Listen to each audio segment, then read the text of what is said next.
대통령께서 추경을 빨리 처리해달라고 6차례 국회 촉구했다는 보도가 있었습니다.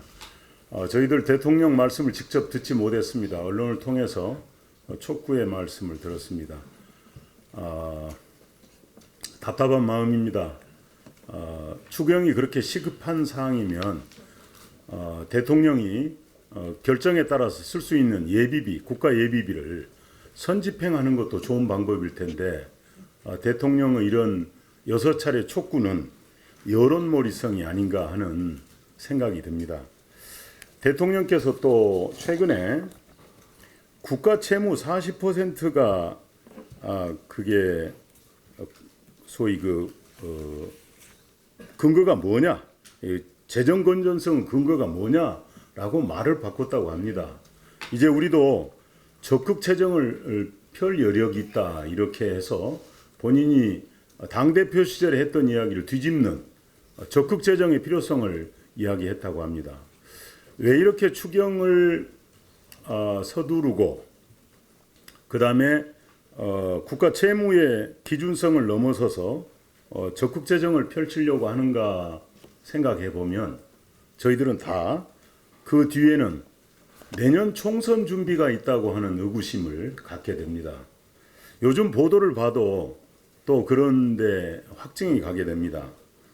대통령의 측근 양정철은 유시민의 정계 복귀를 촉구하고 있고 또 조국 수석의 부산 출마를 부추기고 있습니다. 지사 출마하겠다고 국회의원직을 버렸던 이낙연 국무총리는 다시 국회로 돌아온다는 이야기가 들릴 정도입니다.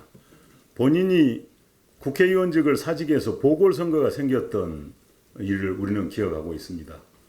또 임종석 전 비서실장은 종로로 이사했다는 이야기가 나오고 있습니다.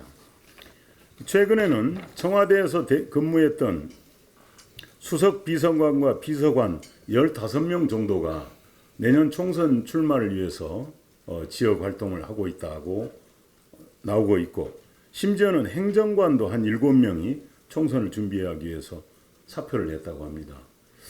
이런 보도들을 보면서 우려이기는 합니다만 내년 선거 우리는 혹시라도 대통령이 선거대책본부장이 된 관건 선거가 이루어지지 않을까 우려가 됩니다. 대통령은 그런 오해를 벗기 위해서는 국가 채무의 건전성을 훼손하는 예산 편성 또 불필요한 선심성 추경 예산에 대한 입장을 바꿔야 될 것으로 제가 말씀드립니다. 국회 정상화를 위해서 원내대표들이 어제 호프회동을 가졌습니다. 국회 정상화의 전제 조건으로는 합의정신을 위반한 선거법과 공수처법, 검경 수사권 분리에 대한 여야의 합의 처리가 전제되어야 될 것으로 그 중에 하나가 될 것으로 보입니다. 저는 그러기 위해서는 이 합의 정신을 이루가지 못한 합의 처리하지 못한 정계특위, 사개특위는 이제 그 수명을 다했다고 저는 생각이 됩니다. 정계특위, 사개특위에서는 우리 당을 배제하고 신속 처리하기로만 결정했습니다. 동료 의원들을 사진 촬영하고 고발하겠다고 협박을 했고 몰래 장소를 옮겨서까지 가면서 회의를 진행했습니다.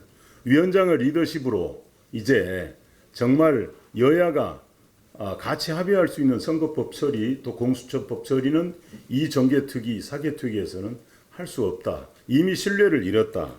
이제 그 수명을 다했다고 저는 보여집니다. 국회 정상화를 위해서 바로 정계특위, 사개특위의 기능 폐지 문제도 차제에 같이 검토해 주실 것을 요청드립니다. 한 가지만 더 말씀드리겠습니다.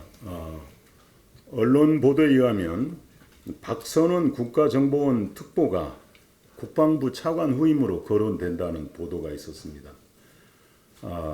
우리는 이 정권이 친문 서클이 되고 있다는 데 우려를 표명했습니다.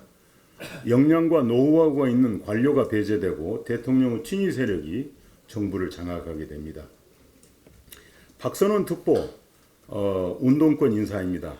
천안함 폭침이 북한 소행이 아닌 것 같다고 주장을 해서 사회 논란을 일으켰고 당시 국방부 장관은 박특보를 허위사실유포로 고소하기도 했습니다. 국방부에 의해서 고소된 인물을 차관으로 임명하겠다는 것은 국방부에 대한 무시입니다. 북한은 미사일 도발과 한미동맹 약화로 어느 때보다도 강한 국방정책이 필요할 때입니다.